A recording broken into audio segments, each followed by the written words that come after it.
Meant to Be Well Summit is created by three incredible women, Ambreen, Valerie and Andrea.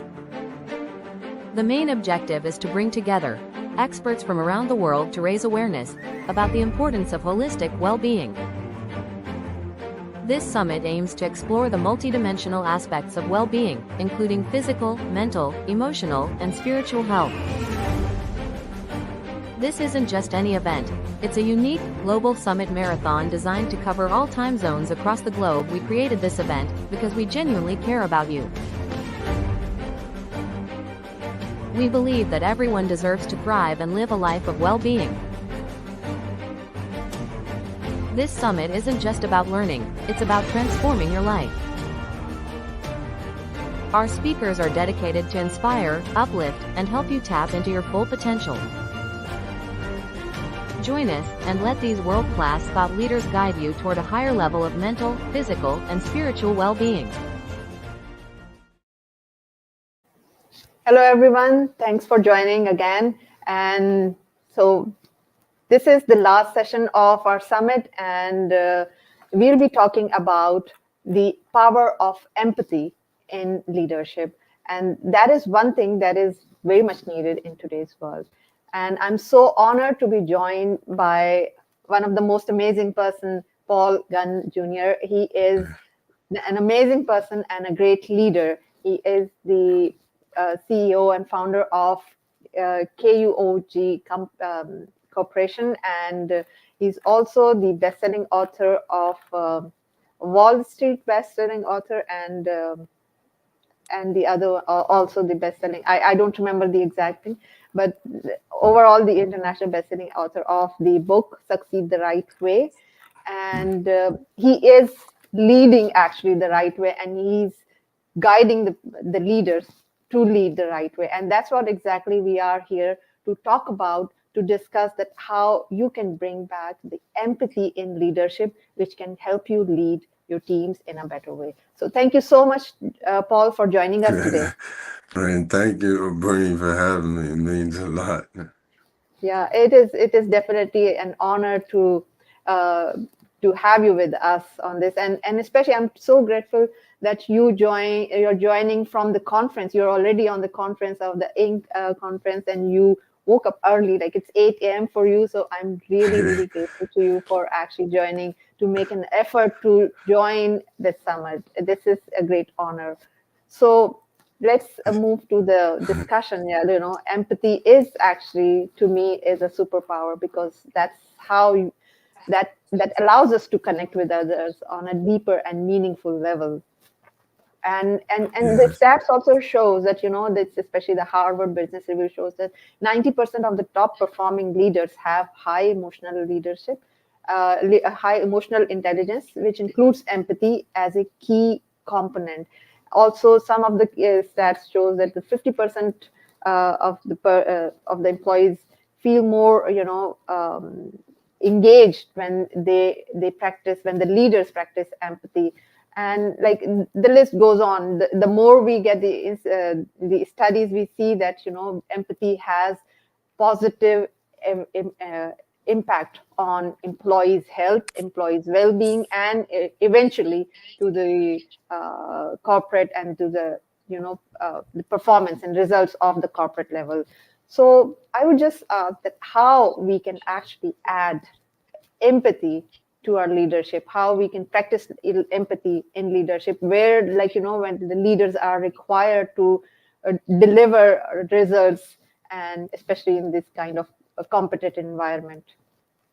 Bernie, that's a good question. And I've seen in my own experience, when you take leaders who may have felt that they didn't have the power or the desire to do it, when you get them external of their own corporations, for example, volunteering or going to do something, like when disasters happen, they're out seeing people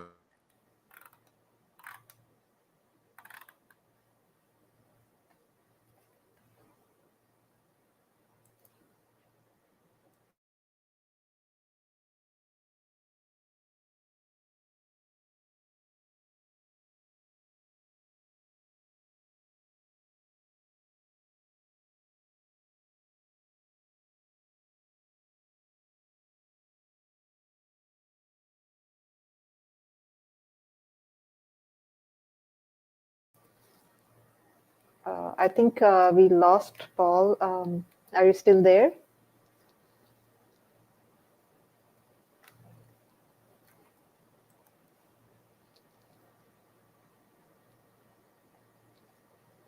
I can't hear.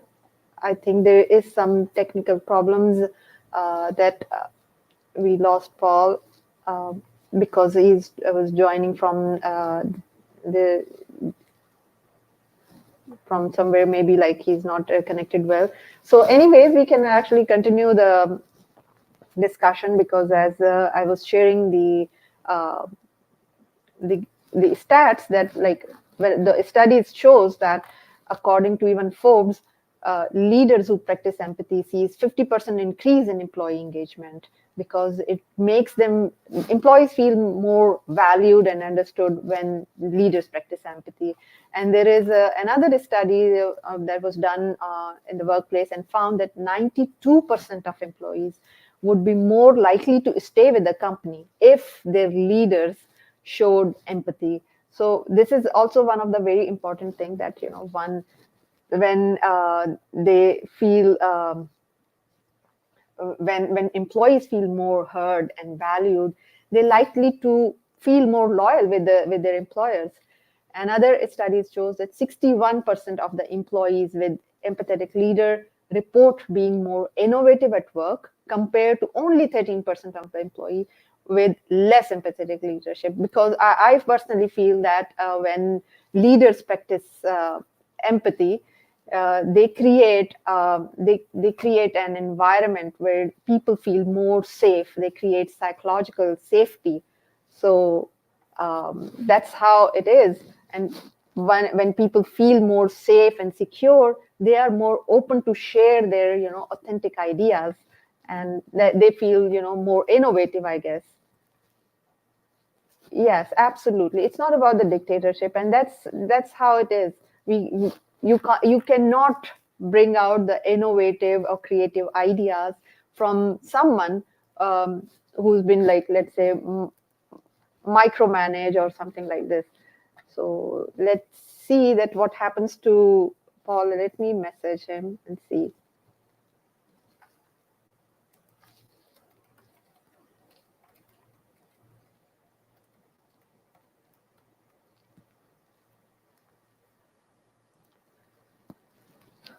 So yeah, empathic leadership is someone who cares, exactly. And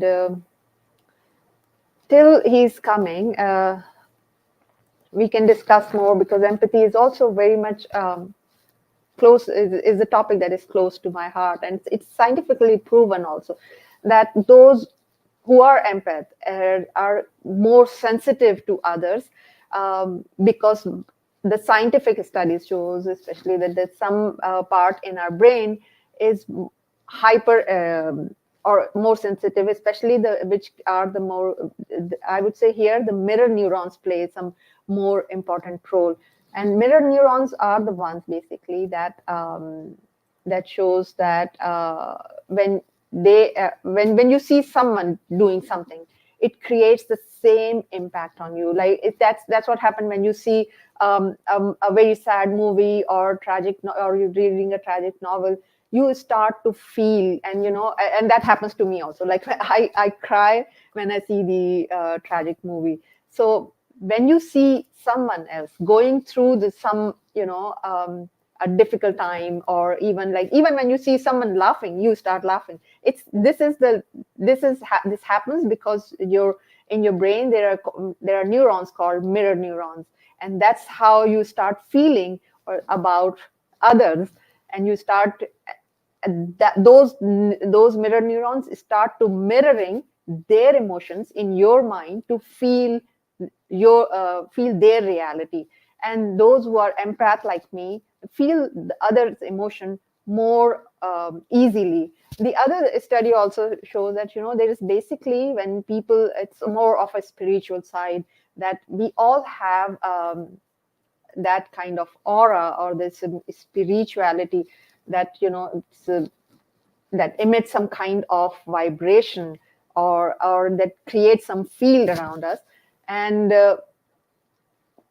when we actually walk towards someone and who are not feeling well, or who maybe who are depressed or something, their vibes also resonate at a very different level, and you get those vibes when you meet with them. And that's why you must have experienced a lot of time that when you meet with someone, sometimes you don't feel good because their vibes do not actually match with yours.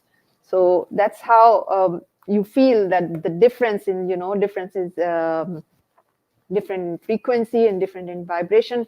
And that vibration, most of the time, like even if you read the books of Dr. Joe Dispenza also, that it emits from your heart, because your heart is the center, and it has more power to create those energetic field, those energy field around you, that sends the data of about you to the universe and to the outer that to around you, like that's how it is. So I think, yeah, that's that's something about sharing me about this. I think, yeah, Paul is back. I Hi, don't know Paul. what happened on the I team don't know. there. I just moved. Yeah. Thank you so much. So actually, I was So just sharing whatever I know about the empathy, and this topic is very close to my heart also. So I know these technical yeah. glitches happen anytime. So Yeah. yeah, let's join back the conversation. We were discussing I about was. Can you? yeah.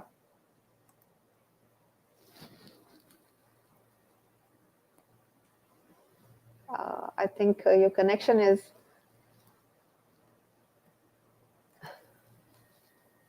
yeah. Can you hear me? Yeah, I can hear. It's somehow a bit unstable though. So okay, so there is already a question here from the Mindful podcast, that how much empathy does a leader have to show without being considered soft? That's a great question, and what I've seen happen, it's to me, empathy is about being accountable. So even if you're going to show the care and concern, when you go and you place kind of boundaries, but still showing compassion, it's not seen as soft, even though it can feel as though it's being done.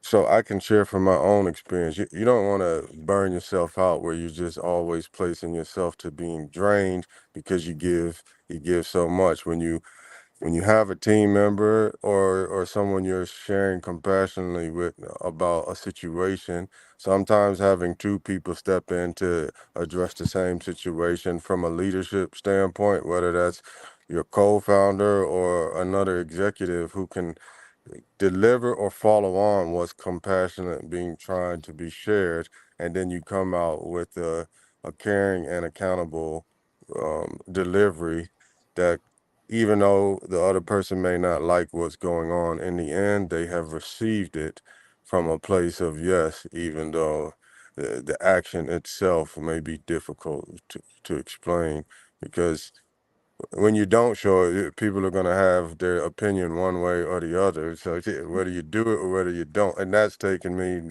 myself with their own self-awareness to understand people are they're gonna perceive you one way Yeah, no matter yeah, what you do. yeah, yeah. I think, yeah, that's a very good point that you um, the, so that I think there's Uh, some sound. No, I think there's some sound from the background. Anyways, yeah, that's okay. So yeah, I think that's you're right that people are gonna perceive anyways, and if we feel more accountable, that's how we can actually help our teammates and team members. So this is one thing that I also want to know, that how the empathy actually we can practice empathy, especially in times of crisis, when there's uncertainty. So how we can practice that empathy during those times. That's a good question. A lot of what you'll hear from me is sharing my own experience because I feel when someone is self-aware or takes the time to understand themselves, they may position and begin to see someone else's viewpoint. And I like that quote from Marjorie Blackman about reading. It's an exercise in empathy in somebody else's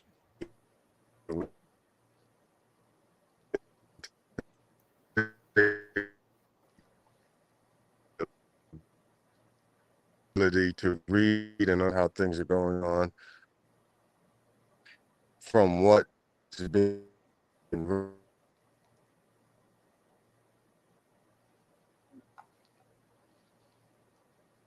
Can you hear me? Or are you still Yeah, having? yeah, it's okay. I think the connection is a bit unstable, but I can hear now.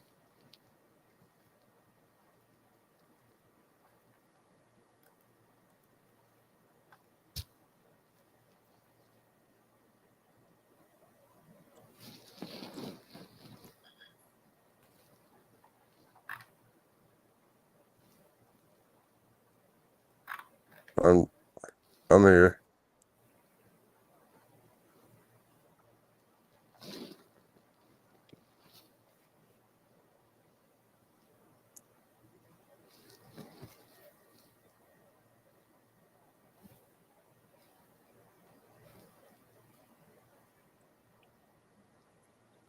Bring.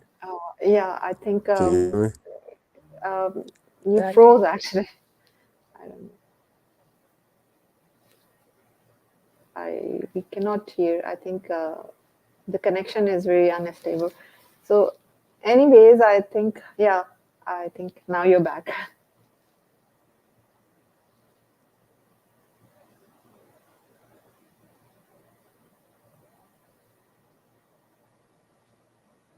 But it's frozen. Yeah,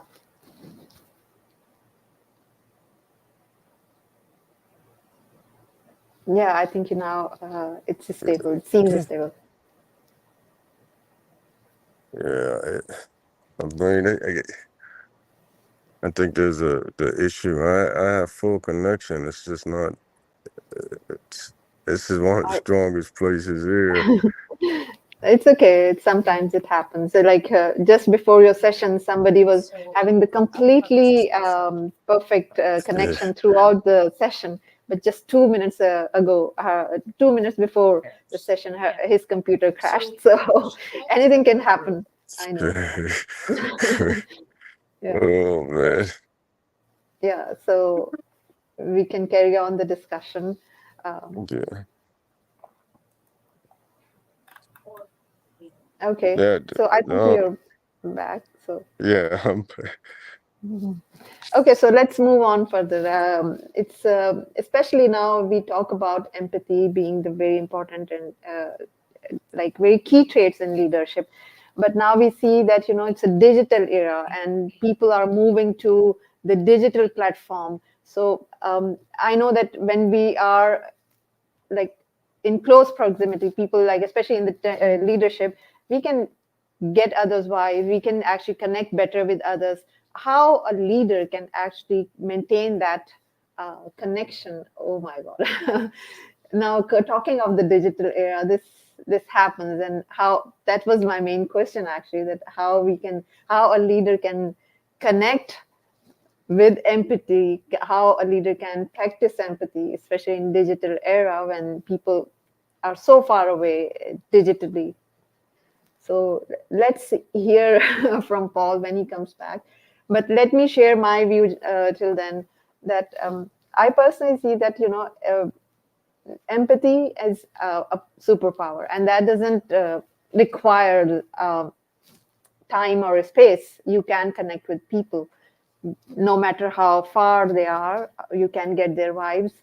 And the thing is, it's all about being intentional and being present to listen to the other person. So now I'm like doing this the same, like I'm asking the question and giving the answer to myself. So this can happen to anyone. So I know that we cannot do anything about it, especially when we are doing these kind of virtual uh, these virtual events where we are solely dependent on the technology. So moving to my question, that yeah, so I think that for me, the leader needs to be present.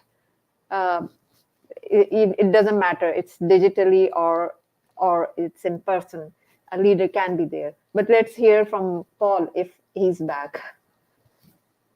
There is some very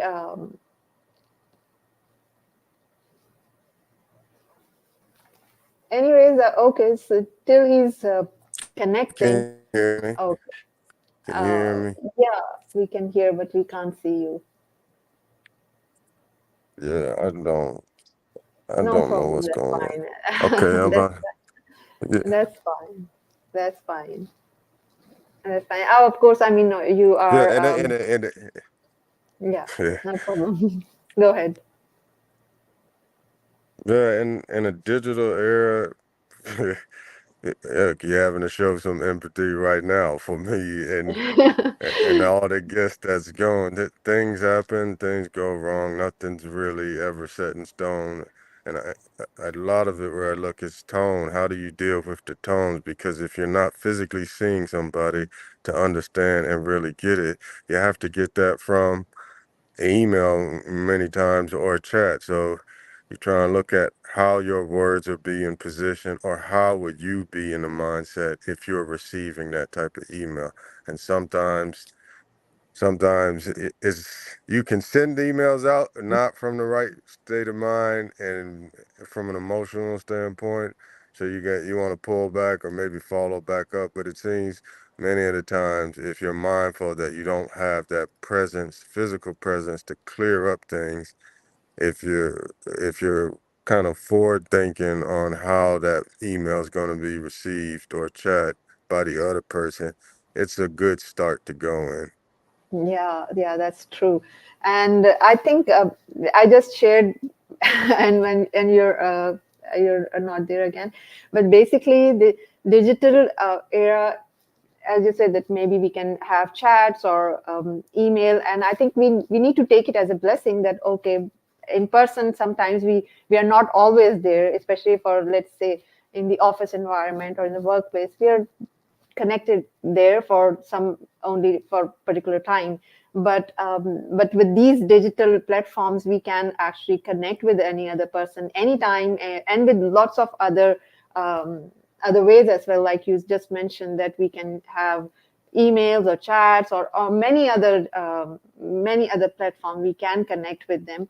And being an empath, or it's just about I would say the intentions and the sincerity that you put in. If you have the intention to connect with the person, it's you can connect and you can get the vibes anyways. It's not the distance or the space doesn't matter. It what matters is your intentions. That if you have that intention, you will be able to do that. And for leadership, it's very important that you need to have that intention to connect with with your team, to understand that what's going on, maybe what's going on in their lives.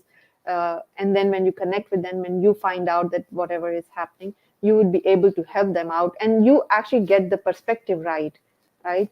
So that's how we can do that. So Okay. it's interesting you talk about why empathy I felt is important, both physical and digital. There's a book out called The Hive at Work, and it goes from empathy to group intelligence. It's a really good book, and Okay. it almost takes into why individual leadership can then move towards that group intelligence. I would recommend everyone go read it, and it solidifies why if you have one person with empathy then moving to kind of collectively get everybody to work together, everyone wins in the end. And so having teams or leaderships that are not embracing it are hindering the collective impact of all within to put a good product out or solution, not just for the tangible impact, but for making everyone their intangibles that elevate through that process. So if you think on, well, if you don't want to do it for yourself, then do it for the team. If you're really that concerned about your tangible impact, take a moment and step back and say, this may be beneficial to consider how others are thinking, feeling, and are involved in the decisions and how you talk and interact. Yeah, that's true. And I would like to read that book. I think, what was the name of the book? Group. It's co- it's basically group intelligence. It's called the Okay. hive at work. The hive mind at work. Okay. Okay. Uh, Yeah, definitely. I'll just get my hands on. And then, okay. So, what are the barriers to empathy? Like, what, because sometimes we leaders are unable to develop the empathy. What are the barriers which actually Values. hinders their way? You said what are the values? Barriers like the obstacles or something like the hindrance that which hold a leader to hold them back to develop empathy.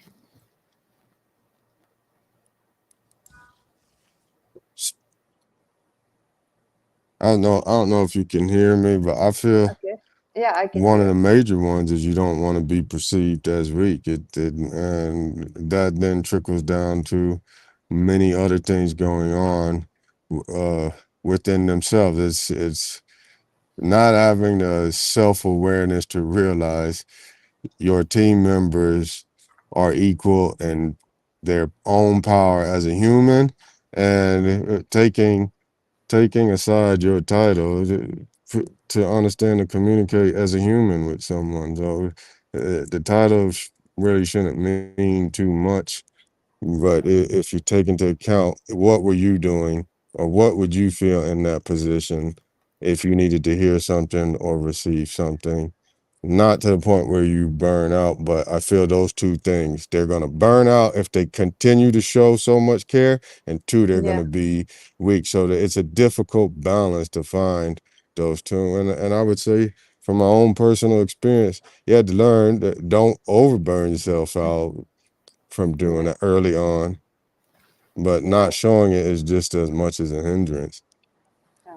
So how one can actually not overburn like this, especially in the terms of leadership, when you have to show, it's like, there's the mindset that leaders have to be servants, they have to serve people. That how one leader can prevent themselves from burning out.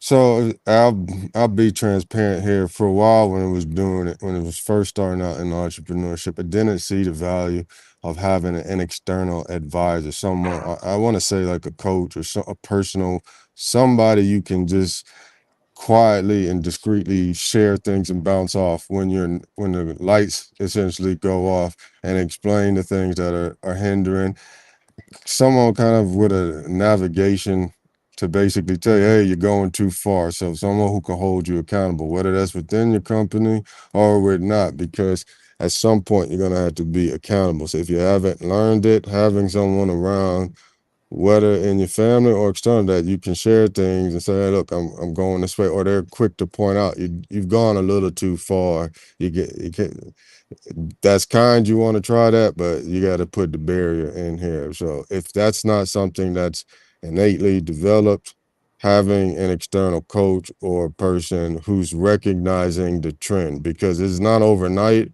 they'll start to see trends of limited productivity and just an overall retrieval from the things that you found joy for. So and Yeah. I've learned that here in the last few years, and even more so recently, having someone around can really hold you accountable is invaluable.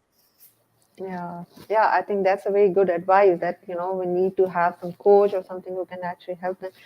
Um, okay, so one thing that I also want to ask that, especially in when you're leading a team, you have your team members.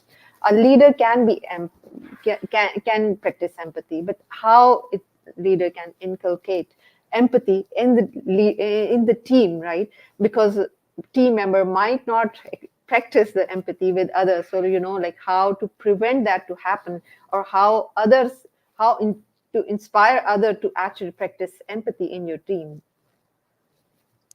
That's a good question. So one thing I've learned is when you give them autonomy and you give them the ability to and even if it can say come, but it's enough leeway if they a huge failure and you have the ability to engage. Here's how we can get better. What did you learn from that? What did you see? And then having that leeway to let them see, okay, there's a human exchange here. Now, you don't want to let it go too far where it becomes detrimental to the company, but give them enough autonomy without the micromanagement to go in and learn from their own mistakes, letting them know that they have the support. And I feel like when someone makes a mistake and they see how the exchange is giving to them, there's a human bond or an opportunity to bond. So you set the tone to coach and watch them. You also set the tone for them to have a conversation when they're not at their best, because all of us are at our best.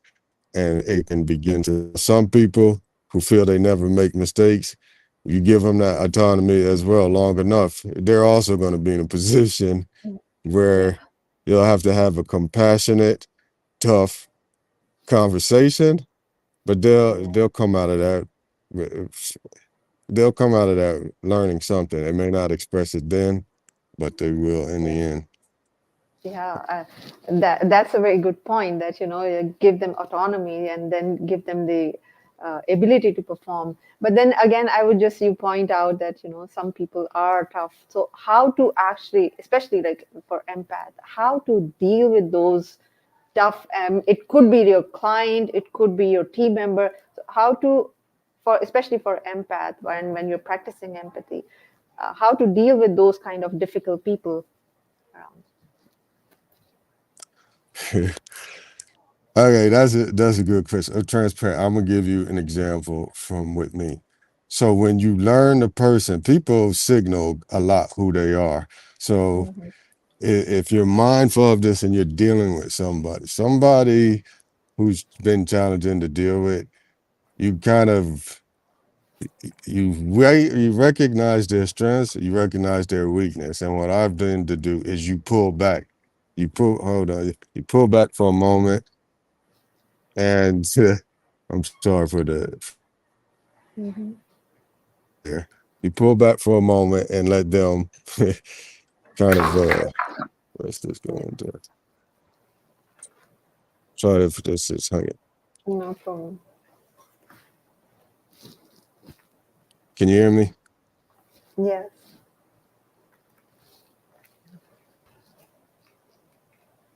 Can you hear me? Yes. Yes.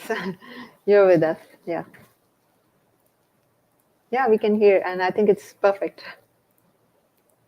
Okay, yeah. So for that example, I gave this specific person, you gave them autonomy, and when it went out long enough, you had to come in, and I had to bring an additional person to step in to have the conversation with.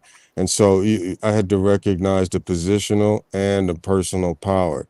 So I don't want to say one size fits all, because each person, you may have someone who's an empath or at a leadership who the person above um, is a very tactical position. So what I've done with it is pulled back. You pull back to then they come. So after not hearing for a few days, they would come and say, "Okay, can we have a conversation? I didn't mean this. That was incorrect by the conversation." And then that sets. You don't do it with everybody, because if I tried to do that with another person, they would feel like they did something wrong. But that specific person, I let time be the communicator. So not full ghosting them in so many words. Yeah, I think it is very difficult to actually, of course, deal with, and every person is different. And we need to, I think, as a person or as a leader, we need to understand that what is the problem going on, and then we can have that some kind of the conversation with them to understand that what's their point of view, and then we need to find out. So yes, I think there's also, So especially in, yeah. Oh, go ahead. So I was going to say sometimes the self-awareness, and I'll say this, I've recognized in that situation and maybe in someone else's, you as a leader may not be the person who needs to have the conversation. So what I did is went to the person, I said, you have more of the personality or the social currency with this person to have this. Here's the points that I was addressing before. Are you able to have this conversation? And then recognizing whatever issue they may have had with me was hindering the conversation. So then I went to the other person within the company and said, can you have this conversation with them?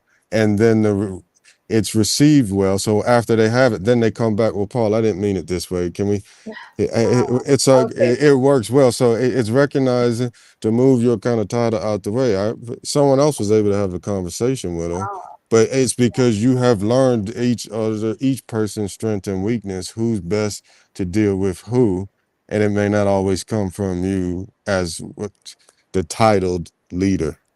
oh, yeah. I think that's a very wonderful strategy. Yeah, absolutely right. That sometimes you let some other person talk to the person and to find out. Yeah, that's amazing. I think I love that advice.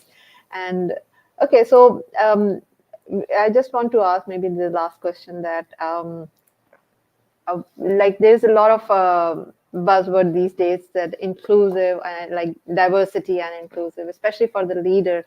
And when you have that kind of team with different background, different faith, uh, for the leader to be an empath or to practice empathy, that what, how they can manage that kind of a diverse team with different background, and where they could be like, even among the team there could be a clash or there could be some kind of friction. So what role empathy plays for a leader to manage that diverse team?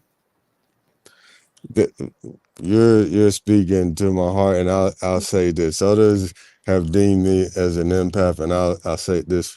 It's difficult. One of the difficult things I had to learn was having a person who then holds as accountable, because you can feel each person. You can feel and sense that. I don't know how to best explain it other than I feel it very much. So you need a person who fills those kind of gaps with it. So having a diverse team has been meaningful, but also it's the communication. I had to go one-on-one with each person. What do you mean when you say this? Why do you say this? Because this is how we do it. Am I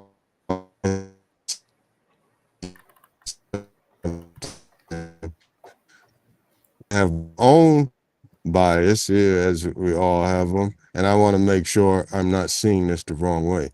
And there's sometimes communication styles that overlap. So having someone who's not always as empathetic but trying to learn, they can utilize their strength to see between the lines. So I would say you have to have someone who's high in emotional intelligence, and also who may be aspiring to get towards emotional intelligence, who's very high intellectually, who can who can see the logic and work on emotion. So when you can plug in to those two types, I feel like there should be balance in the leadership C-suite between those who are high in emotional intelligence, and also those who are high in intellectual intelligence but working towards emotional. And if they can work two and two together, they can almost confront those situations as a unified front.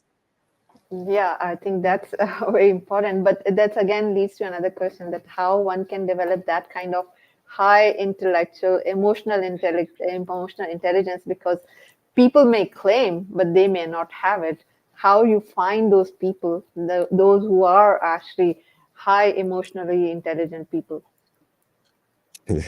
So I found those that get you talk about this, and you okay, meditation, whatever you do between that and nature, time nature, time spent meditating, when you just take a second to just sit back and pause for some things and look at your own self and your own experiences and try and see things external of you. It may put you in there, but it's a difficult. Some find it more difficult because they're just not put in that position. Sometimes it's just say pause for them to actively hear what someone else is saying. Pause and not always rushing to speak when somebody's talking. You can learn a great deal. Yeah. It's it can feel as though it's difficult. I would say just being out. Well, it's not just being out, volunteering and getting in places where people have less than you or are not as well off in terms of the positions that are really will put you in a mindset to understand that. Yeah, I think I that, feel your yeah. self-awareness, looking self is Yeah, yeah, I think that's an amazing advice. I think the last question I would ask that how we can actually balance empathy and especially when you're making the tough decision, right? Sometimes, like being an empath, you know that what's going on, but of course you have the business to look after. You have to uh, how to make that tough decision and while even balancing the empathy. it's tough. I'll say it's a learning experience I'm still going through, even for myself. So I can share from my own experience. Yeah, working. Some people taking time to be a little more selfish for themselves in terms of yes, you want to understand that you're being kind, but it's not a negative thing to execute a tough decision though that's going to hurt some people. You're helping those that are still within the fold so that not all are hurting. I had to get myself. I had to get someone else involved with that and see from it because my learning experience just came fully all through entrepreneurship. So if you don't have that, there are those that are better. Sometimes it's just it's getting the coaching external from there, but the feelings are your feelings. Sometimes you Yeah, take time to realize, all right, before I got to make this tough decision, I need to step away quietly and deal with my own internal. And through experience, you may be better suited for it. yeah, But it doesn't seem like there's a one complete answer for it because to tell someone they're not going to feel something and it just gets easier each time, that be the case. yeah, yeah. I think that's amazing. So, anyways, I think it's time. Time is running out. So, how the best way to actually connect with you? I've already shown this. I think this is your website. People can get in touch with you through this, and I think you're active also on LinkedIn. Is there any other way the, that people can reach out to you? The best way? No, you put it on LinkedIn. That's probably the Okay, easiest yeah. way. Okay, so anyways, Yeah. thank you so much for joining and sharing these amazing insights. I know we had some problems with the uh, Shit. technology, and then you had to like some we had experienced these troubles. But I think that's the part of life, and that's the part of Yeah. I would say when we conduct the virtual events. So that's the part of it. It's given that we face these kind of technical glitches. So, anyways, thank you Yeah. so much. Despite like you have to move out and come change places to find the right signals and the best way to do it. So, I think we really appreciate it. So, thank you so much and best of luck for your conference. I really appreciate that you took time out from the conference and be here with us and sharing the experience, sharing your insights. Thank you. Well, thank you, Bream, and for dealing with the technical difficulties. Yeah, it's okay. So thank you so much. And thanks to all those who joined, like Matthew, Barbara, Valerie, and many others who joined us. So thank you. And this is the end of our summit for my time zone. And the next will be the Valerie will be joining, and the summit will continue. But for me, it's the last session. And we'll have the same. We will have the session with Paul also tomorrow. Tomorrow at the same time, but that would be the discussion panel. So hope to see you tomorrow. Okay, bye. Thank you.